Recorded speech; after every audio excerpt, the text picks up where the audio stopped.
이승만TV 시청자 여러분 안녕하십니까? 전 청와대 민정수석인 조국 서울대학교 법학전문대학원 교수는 어제 8월 5일 자신의 페이스북을 통해서 저와 동료 연구자들이 최근에 출간한 반일 종족주의라는 책을 대한민국 민주공화국의 정통성과 헌법 정신을 부정하고 일본 정부의 주장을 앵무새처럼 반복하는 구역질나는 책이라고 비난하였습니다.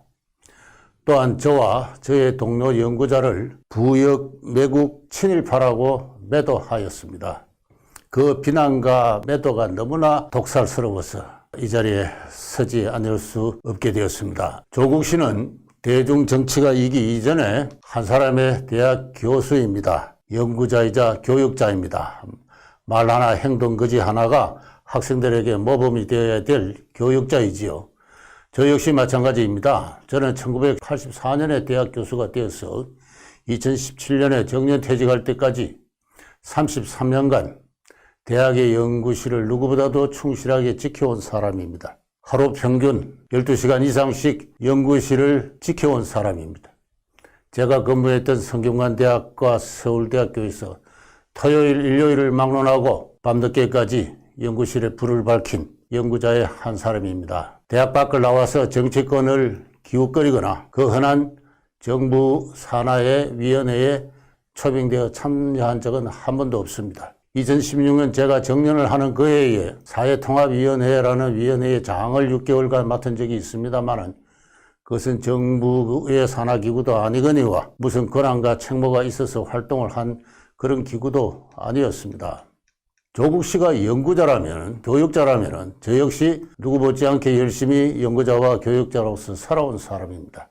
그래서 연구자와 교육자 상호 간에 토론과 비판을 할 때는 지켜야 될 검도가 있습니다. 비록 생각이 다르지만 그 생각의 거리가 아무리 멀다고는 하지만 구역질이 난다든가 하는 격한 욕설로 상대방을 매도하는 것은 연구자, 교육자 사회에 있어서는 있을 수 없는 일입니다. 저는 그런 일이 우리의 연구자 사회 이전의 역사에서 있었는지를 알지 못하고 있습니다. 저는 조국 씨에게 묻습니다. 그 말버릇을 어디서 배웠느냐고 말이죠. 평생 비정치적으로 연구실을 지켜온 사람을 두고 부역, 매국, 친일파라고 매도하였습니다. 대한제국이 망할 때 그에 협조하거나 귀족 칭호를 받거나 이후 독립운동을 방해하거나 또 독립운동가를 탄압하거나 총독부 권력에 빌붙어서 일신의 영달을 추구한 사람을 가지고 부역, 매국, 친일파라고 규정할 수 있습니다. 저는 1951년생입니다. 해방 이후에 태어난 사람입니다. 친일파와 활동한 그런 역사와는 전혀 무관한 사람입니다. 친일파를 집안의 조상으로 둔 사람도 아닙니다. 저는 오히려 독립운동가의 후손입니다. 대한민국 임시정부의 마지막 국무령으로서 김구성 생과 함께 임시정부를 사실상 끝까지 지켜온 차이석 선생은 저의 외정조부가 됩니다. 저는 어릴 때부터 독립운동가의 후손임을 자랑스럽게 여기면서 자라온 그런 사람입니다. 그러한 저를 부역, 매국, 친일파로 규정하겠다면 그 용어에 대한 정의가 필요합니다. 조국 씨는 연구자가 아닙니까? 저를 부역, 매국, 친일파로 규정하겠다면 그 시대와는 무관한 해방 후에 태어나서 21세기를 사는 어느 한국인을 부역, 매국, 친일파로 규정하겠다면 어떠한 행동과 조건이 필요한지를 밝혀야 됩니다. 다시 말해서 21세기 사는 우리 한국인이 어떻게 행동하고 어떠한 조건을 갖추면 부역, 매국, 친일파가 되는지를 명확하게 밝혀주시기 바랍니다. 조국 씨는 우리가 편찬한 책 반일 종족주의가 헌법 정신을 부정했다고 비난하고 있습니다. 저는 과연 조국 씨가 저에 대해서 얼마나 알고 있는지 의심하지 않을 수가 없습니다. 조국 씨는 제가 쓴 대한민국 이야기, 대한민국 역사, 그리고 저의 평생에 걸친 연구성과를 집대성한 한국경제사라는 책을 읽어봤습니까? 우리 이승만 학당에서 이루어지는 제방 교실 강의나 영상 강의가 어떠한 내용으로 채워지고 있는지를 확인해 보기나 했습니까? 한마디로 이 나라 대한민국은 1948년에 자유인의 공화국으로 건립되었습니다. 오늘날의 헌법 전문이 명시하고 있듯이 자유민주적 질서를 국가의 기본 토대로 하는 나라가 이 나라 대한민국입니다. 바로 이 점을 지난 30년간 민주화 시대의 이른바 민주화 세력이 또는 좌파 급진 세력이 부정해 왔습니다. 오히려 왜곡해 왔습니다. 2004년부터 이뤘던 역사 논쟁이 바로 그 점을 잘 이야기하고 있습니다. 그로 인해서 나라의 국가 정체성이 크게 흔들리고 드디어 국가 체제의 위기가 초래된 것이 작금의 현실입니다. 저의 저작과 강의는 일관되게 이 나라 대한민국은 이승만 건국 대통령이 밝힌 대로 개인의 근본적 천부적 자유의 기초에서 건립되었음을 강조해 왔습니다. 우리 이승만 학당에서 이루어지는 제방 강의도 우리 현대 한국인이 잊고 있는 바로 그 점을 상기하고 널리 보급하기 위해서 세워진 것입니다. 최근에 출간한 반일 종족주의라는 책도 바로 그 점을 누누이 강조하고 있습니다. 특히 책의 결론장에 가게 되면은 바로 그 건국의 기본 정신을 우리가 잊어버렸어요. 이 나라가 다시 한번 망국의 위기에 봉착해 있습니다라고 눈물겹게 서술했던 것입니다. 조국 씨가 말하는 우리나라의 헌법 정신은 도대체 무엇을 말합니까? 개인의 근본적인 자유를 빼놓고 헌법 정신을 이야기할 수 있습니까? 그것이야말로 제가 일관되게 10여 년 전부터 강조해온 것입니다. 주제하시다시피 현 문재인 정부의 집권 세력은 집권 초기에 개헌을 시도하면서 우리의 헌법에서 자유민주적 질서에서 그 자유 두 글자를 삭제하자고 주장했습니다. 그에 대한 조국 씨의 입장은 어떠합니까? 마침 적절한 기회가 되었다고 생각하기에 공개적으로 묻습니다. 이 나라는 개인의 근본적 자유에 입각해서 세워진 나라가 아닙니까? 바로 그 점을 강조하고자 했던 것이 우리의 책 반일 종족주의가 아닙니까? 책을 읽고 그 점을 확인한 다음에 그에 대해서 대답해 주시길 바랍니다. 조국 씨는 우리 책이 일본 정부의 주장을 앵무새처럼 반복한다고 했습니다. 조국 씨는 우리 책의 어느 대목이 그러한지를 명확하게 분명히 지적해 주시길 바랍니다. 지금도 가장 뜨거운 감자로 되고 있는 이 피증용자의 임금 문제와 관련해서 이야기해 보겠습니다. 우리 책에 실린 이우연 박사의 논문이 바로 그것입니다. 이우연 박사는 3년 전에 전시기 조선인 피증용자뿐만 아니라 모집과 알선을 통해서 일본으로 건너간 조선인 노무자는 성과급에 따라서 정상적으로 임금을 지급받았다 하는 내용의 논문을 썼습니다. 이우연 박사가 3년 전에 그 논문을 써서 발표했을 때 일본 정부가 놀랐습니다. 한국 정부는 태무심했지만은 일본 정부가 놀라서 이우연 박사를 초청해서 세미나를 열고 그 논문에 대해서 설명을 듣고 토론회를 갖고 했습니다.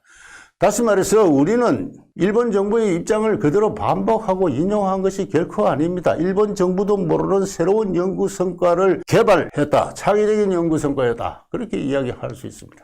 가장 뜨거운 논란이 될 수 있는 독도 문제와 관련해서 제가 쓴 글에 대해서 언급하겠습니다. 저는 일본 정부가 독도를 일본말로는 다케시마라 하지요.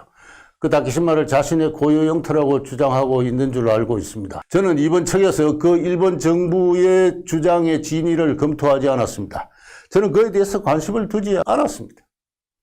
제가 관심을 두고 검토한 것은 우리 한국 정부가 독도를 역사적으로 자신의 고유 영토라고 주장하고 교과서에까지 쓰고 있는 그 주장의 근거와 논리, 그것을 검토하였습니다.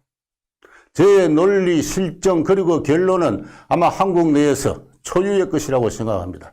저는 이 글에서 아무도 알지 못했던 자료, 지도자료 2개를 소개했습니다. 그만큼 창발적이라고 자부합니다.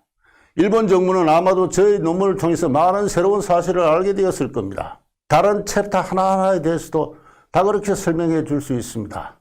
우리는 연구자로서 우리의 실정과 논리를 창의적으로 개발했고 그것을 창과 방패로 하여 용감하게 기존의 반일 종족주의의 통념에 도전하고 있는 것입니다. 그런데 그것을 두고 일본 정부의 주장을 앵무새처럼 반복하고 있다니요. 조국 씨에게 다시 요구합니다. 우리의 책 반일 종족주의의 어느 대목이 일본 정부의 주장을 앵무새처럼 반복하고 있는지를 분명히 적시하시길 바랍니다. 그렇지 못할 경우 조국 씨는 저와 동료의 연구자로서의 명예를 심각하게 훼손하였으며 그것은 그의 합당한 책임이 추구될 수 있는 범죄임을 상기해 드립니다. 저는 서울대학교 법학전문대학원 교수 조국에게 묻습니다. 법학을 전공하시니 누구의 도움을 받지 않고서도 금방 대답할 수 있는 쉬운 문제입니다. 근대사회, 근대 문명의 성립을 알리는 가장 확실한 명징적인 지표는 법학적인 표현을 빌리자면은 사적 자치의 주체로서 개인의 성립이라고 할 수 있습니다. 우리나라 법률의 역사에서 사적 자치의 주체로서 근대적 개인이 탄생하는 것은 언제, 어느 법률에 의해서입니까? 저는 경제사 연구이지만 이 문제는 경제사 연구와 관련해서도 너무나 중요한 문제이기 때문에 제 나름대로 천착했으며 그 결과를 저의 연구소에서 서술한 적이 있습니다. 저는 법학 교수로서 조국 씨가 이 문제를 모를 리가 없다고 생각하고 또 이 문제에 대한 질문을 회피할 수 없다고 생각합니다. 대답해 주시기 바랍니다. 우리 한국의 법률의 역사에 있어서 사적 자치의 주체로서 개인의 탄생은 언제 어느 법률에 의해서입니까? 대답을 하시면 그를 두고 저와 진지한 학술적인 논쟁을 벌일 수 있기를 저는 기대해 봅니다. 자료를 찾아보니 조국 교수의 전공 분야는 형사법이군요. 그래서 묻습니다. 한국에서 형사제도, 형벌제도가 근대화하는 것은 언제의 일입니까? 전공 분야니까 모르실 리가 없는 문제겠지요. 쉽게 대답할 수 있으리라 생각합니다. 관련하여 한 가지 책을 소개하겠습니다. 도면의 교수가 2014년에 출간한 한국 근대 형사재판 제도사라는 책입니다. 자료화면에서 보는 바로 이 책입니다. 이 책은 1894년에 갑오경장으로 우리나라의 형사제도가 형식적으로는 근대화하지만은 이후 대한제국기에 걸쳐 보수 반동화하여 자의적 재판과 가혹한 형벌을 일삼음으로써 민중의 생명과 권리를 지켜주지 못했고 이에 대한제국이 패망함에도 불구하고 대부분의 한국 민중은 일제에 항쟁하지 않았으며 나아가서는 일제가 정비한 근대적인 형사재판제도에 기대까지 하였다 하는 그런 내용입니다. 결론적으로 도면의 교수는 국사학자이십니다만 우리나라의 근대는 자주적 근대와 식민지적 근대가 단절적이라기보다는 연속적이다. 제 나름대로 다시 해석하자면 상호 배타적이라기보다는 융합적인 측면을 지니고 있다를 지적을 하였습니다. 이 책은 이 방면에 관해서 가장 유명한 책이므로 형사법을 연구하는 조국 교수가 이를 읽지 않았다고는 생각하지 않습니다. 현재의 연구 수준을 대변하는 이 책에 대한 조국 교수의 생각은 어떠합니까? 밝혀주시길 바랍니다. 제가 그것을 밝혀주시기를 요구하는 것은 다름 아니라 조국 교수가 우리의 책을 구역질하는 책이라고 비난했기 때문에 그렇습니다. 우리의 근대화 역사가 지니는 비극성, 복잡성, 자주성, 식민지성을 조금이라도 고뇌하고 이해하고 공감하는 지성인이라면은 우리의 책을 두고 구역질 난다고까지 천박한 욕설을 퍼부을 수는 도저히 없기 때문에 그렇습니다. 그래서 저는 이 조국이라는 사람이 과연 한국 형사법 연구자인가? 한국 형사제도의 근대화 과정에 대해서 얼마나 알고나 있는가? 과연 이 방면에 오늘날의 연구 수준을 대변하는 이 책을 읽기나 한 것인가? 혹시 안 읽었다면 과연 형사법 연구자라고 할 수 있는가? 혹 읽고 그에 조금이라도 동감했다면 그와 맥락을 달리하지 않는 우리의 책을 두고 이렇게까지 시정잡혀도 함부로 입에 담을 수 없는 욕설을 할 수가 있는가? 라는 그런 생각이 들었기 때문에 그렇습니다. 두 가지 질문을 하였습니다. 한국 법률의 역사에서 사적 자치의 주체로서 개인의 탄생을 알리는 법제상의 변혁은 언제였습니까? 두 번째, 한국 형사 형벌제도가 근대적으로 정비되는 것은 언제부터입니까?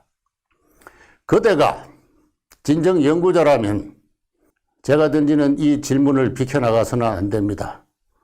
그대는 부지불식간에 경박한 손가락질 페이스북 노름으로 우리 근현대사의 가장 논쟁적인 분야에 뛰어들었습니다. 알기는 하고 있습니까? 연구자라면 진중하게 형식을 갖춘 글로서 대답해 주시길 요청합니다. 그 대답을 듣고 저는 논쟁의 제2라운드를 펼칠 계획입니다. 오늘은 여기까지 하겠습니다.